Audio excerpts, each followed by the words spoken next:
If you click on the Design button at the bottom of the window, you can view the web page in the Designer. Visual Studio 2005 provides the familiar drag and drop concept for building user interfaces. You can use the toolbox on the left-hand side to drag components or controls from the toolbox onto your web page. Now I'm just going to click on the pin symbol here to pin the toolbox onto my environment desktop so that it doesn't disappear in a flash. If I close some of the items here, you can see there are various different types of control available to us. We're going to have a look at this in more detail in the next lesson. So let me just close those back up again. For now, we'll use some of the standard controls here. So for example, labels, text boxes, and buttons. Let's drag some controls onto the web page. Start with a label and drag it onto the web page. I'll put it just there. Then we'll add a text box and I'll put it just there. Then we'll add a button. So let's just put that there. And finally, let's go for another label. And I'm going to put that there.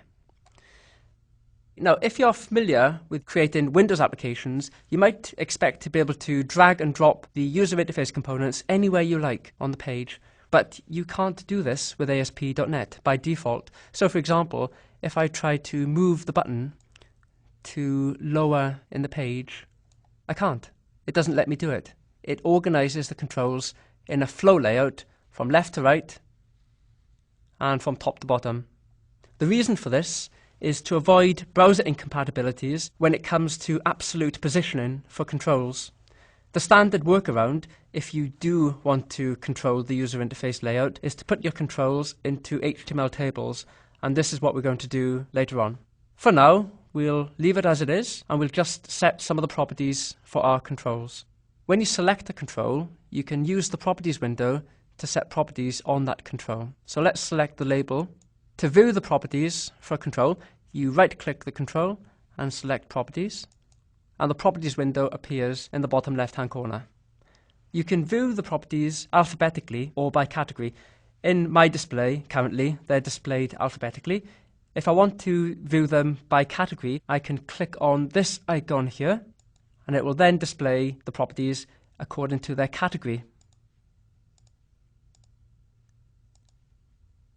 Okay, so choose whichever you prefer. Personally speaking, I prefer to view properties alphabetically because I can never remember which category they're in. So I'll just click on the alphabetical viewer.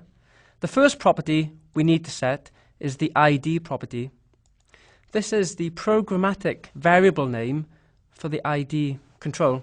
So let's set the ID to a meaningful name, such as full name label. I'm also going to set the text property, so let me scroll down a little bit lower. The text property is what the label actually displays on the screen. So let's change that to full name and a colon at the end. And I'll press enter. And as you can see in the designer, it's changed the label to full name. Now let's set some properties on the text box. So let's select the text box, come back down to the properties window down here. The only property I'm going to set for the text box is the ID, and I'm going to set it to full name text box. There we go. Next up, let's change the properties for the button. So we'll set the ID for the button to be submit button. Press enter. And let's also set the text property button to click me, and as you can see, that's what gets displayed in the button. Finally, we have this last label here. This label is going to display information dynamically generated by the website. So let's set the name or the ID to be result label, and what we'll also do is change some of the graphical user interface aspects of the label. Let's give it a different color and a different font. So we'll set the background color, the back color property. You can choose from one of the colors in the palette, or if you prefer, you can click on the web tab and we'll go for a background color of light grey, I would suggest. And then if we scroll down a bit further, let's set the font property. You can choose whether it's going to be in bold. Let's say bold. And whether it's in italics, let's have italics as well. And you can also choose a font name for the control. So let's choose the font to be Arial.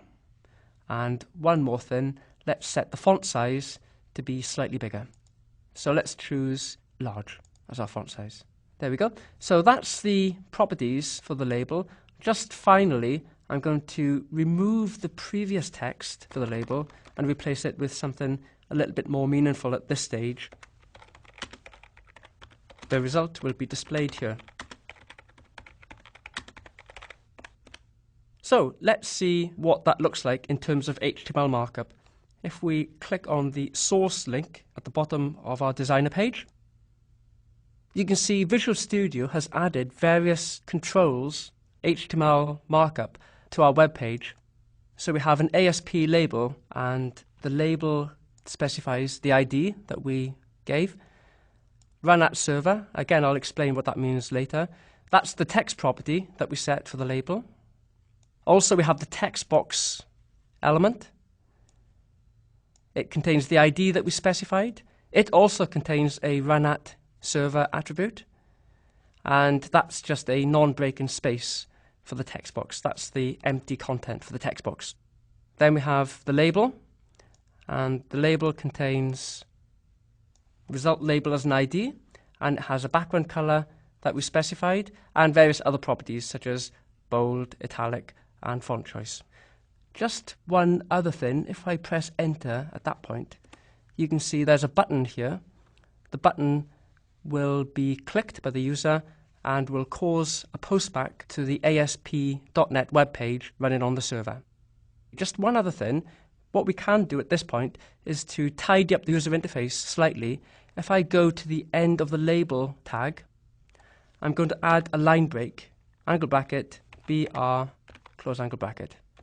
And let's add a line break after the text box. And let's add a line break after the button. So it's perfectly reasonable for you to edit the content of this page. And in fact, Visual Studio keeps the source view and the design view synchronized. So if I click back on the design view, you can see that it's inserted the line breaks at the points where I specified.